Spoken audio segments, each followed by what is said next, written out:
as real as they come. All my beats tailored by Joe. House Digital. Maserati, Rick in Detroit, convertible bird in Miami. Graduated summa cum laude, strip club made a tsunami. Carlton Hines with the ball game, Grateful Edmonds with the snowflakes, Craig Pettis in the M-Town, Sal Magluta with the boat game, Falcone with the cocaine, like Freeway Ricky with the plug game, like Monster Cody in South Central. Yeah, we back. It's your boy Popalot, Mobb ties. We headed back to Philly with it. And I'm going to cover an organization I've been getting a lot of requests to cover. I covered what some would say was the forefathers of an organization that they branched off of a few episodes back. And I'm talking about none other than the infamous Junior Black Mafia, or just blowing money, whatever you want to call them. There was some real live hitters in the city. They was well connected with some of the connections that they had from Philly's Black Mafia, because some of the members from JBM were descendants of the Black Mafia. So instead of going through and giving you my take on how I feel about the situation, I'm just going to break down a list of the crimes that they're allegedly involved in. And the organization, I want to say they spanned from 1985 to 1992, if I'm not mistaken. And in January of 95, Aaron A.J. Jones started the Junior Black Mafia, or Just Blowing Money organization in North Philly. So all my niggas from North Philly, y'all niggas get in the comment box, let it be known. Now, Aaron Jones is going to be somebody that a lot of people would say was the leader of Junior Black Mafia, but I seen elsewhere where it looks like they had different leaders. That's why so many of them that are almost famous or notorious from the organization. It might be some people that are just as well known as AJ Jones as far as with the street shit, because of how the organization was structured. So it was started in January of 1985. Now in March of that same year, they allegedly got in, they allegedly got into a shootout in front of Philadelphia City Hall with a rival drug kingpin named Craig Haynes, who was supposed to have been doing his thing around the same time in that era. Now, in March of 1988, a rival dealer from the organization, Albert Reagan, was gunned down. A few days after that, on March the 2nd, a real close associate of Albert Reagan named Dennis Caldwell was gunned down or killed. Not too long after that, on April 9th in 1988, another one of his close associates, Brock White, was killed. And to top that off, about 2 weeks later, on April 16th in 1988, another one of his close associates was murdered, and that's going to be James Tate. So in a span of less than a month, so from March the 26th, 1988 till April 16th, 1988, that's going to be Albert Reagan and 3 of his close associates were murdered.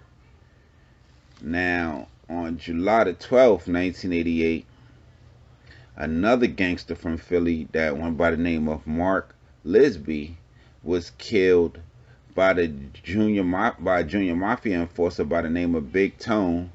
It's going to be Anthony Reed, and that was over a little drug debt of $150. So that should tell you the level of shit that these niggas was on at that time in 1988.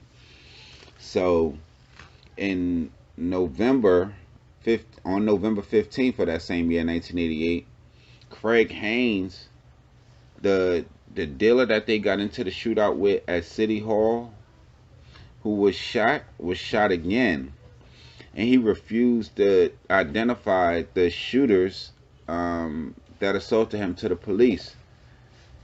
So he was sticking with the code. I guess he was going to pay, it was going to be street justice, how he was looking at it. So on December of that same year, 1988, which was a real live year for them, a few members of the JBM were arrested on state drug conspiracy charges, and those members were Tracy Mason, James Gaines, William McNeil, David Shabazz, and Julius Pickard. So that leads into 1988. After all of that stuff, 1989, excuse me. After all of that stuff happened in 1988. Now, in 1989,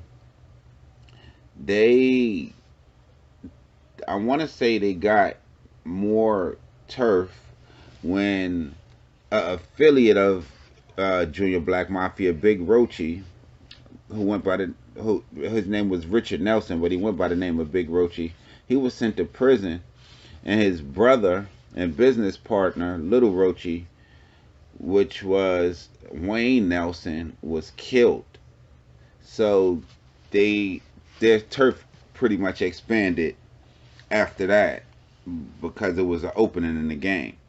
Now, on January the 2nd of 1989, a lieutenant in the gang, Timmy Kent, aka King of Quill, was killed. And a few days after that, on January 6, 1989, another lieutenant was indicted following a series of raids on their stash house. I want to say that member that was indicted was Big D. In February of that same year, on February 2nd, 1989, two of Craig Haynes, the guy that they was going back and forth at it with the shootouts, two of his enforcers, twin brothers Guy and Gail Matthews, were indicted for murdering a JBM member by the name of James Suswell. A day after that, Haynes, a lieutenant in his organization that went by the name of Terrence Gross. This was a lieutenant in Craig Haynes' organization. He was shot, but he survived the shooting.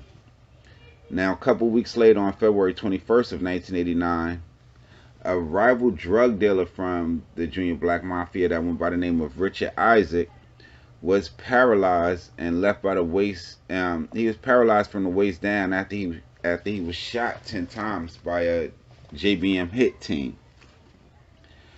So that leads to March 13th in 1989, when a soldier in JBM, Neil Wilkerson, was shot to death when he was ambushed by a JBM enforcer, Big Tone, and his driver, Kevin Bowman. Now, Wilkins' partner in crime, and there was also a JBM lieutenant, Hickey Mo, Darrell Woods, he was also paralyzed from the waist down in that same attack.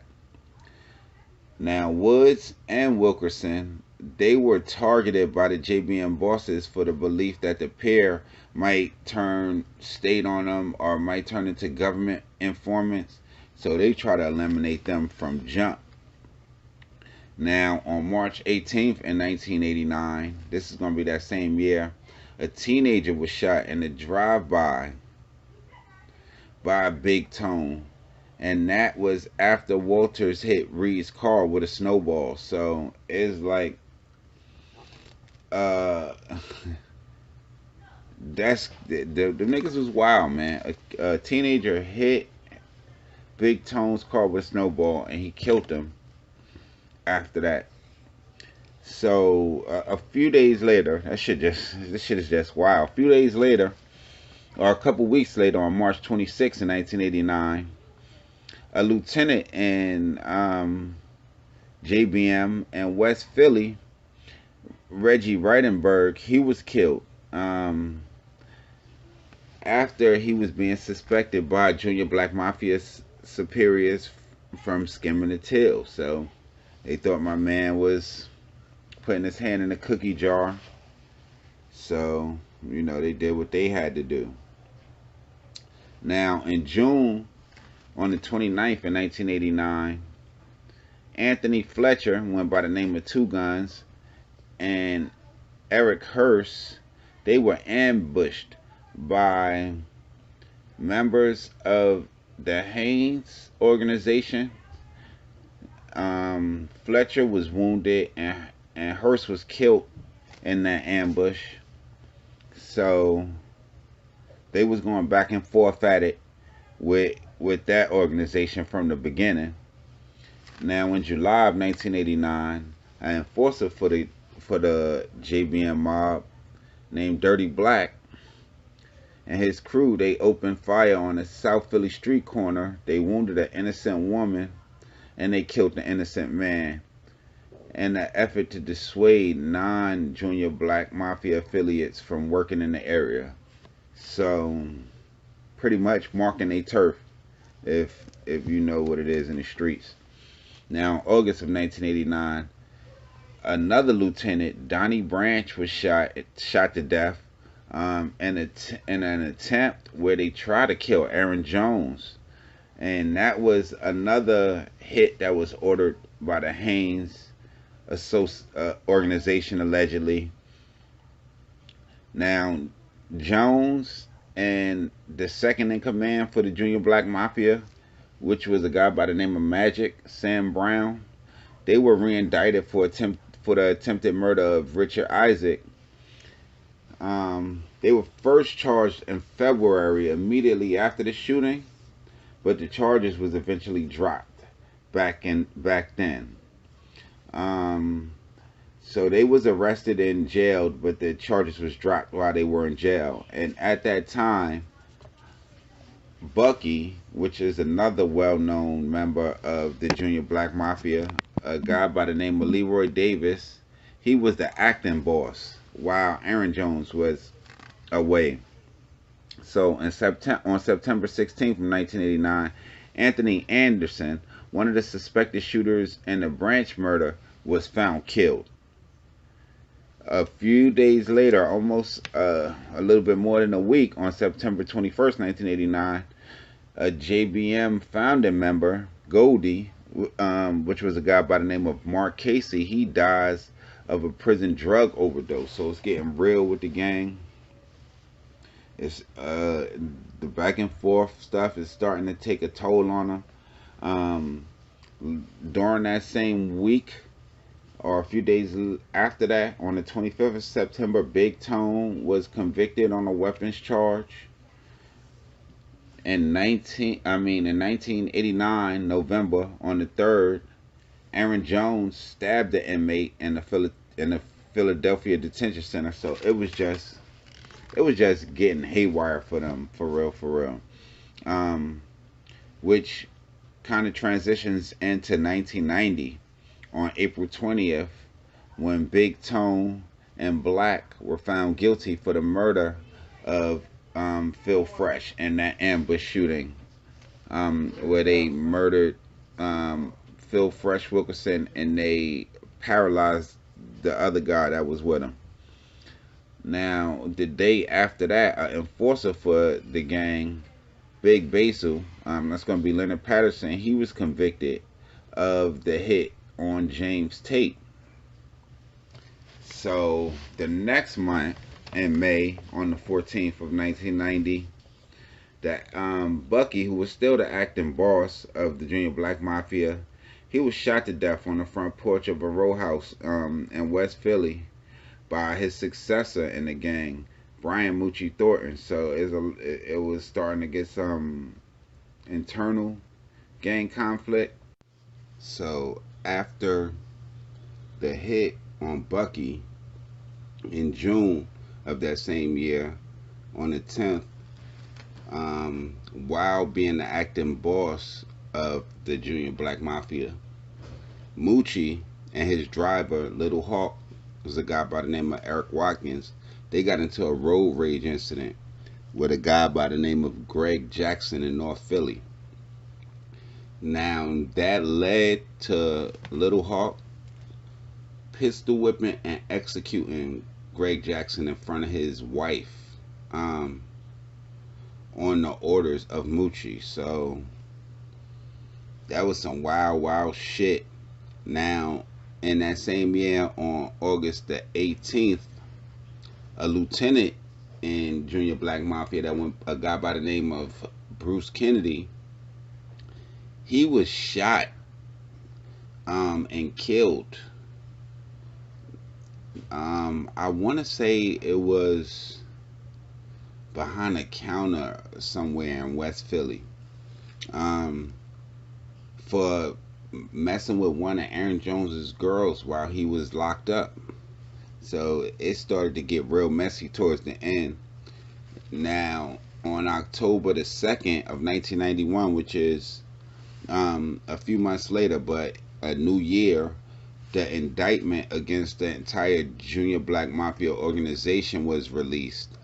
And I want to say it indicted Aaron Jones and 24 others. So it was 25 people in the indictment.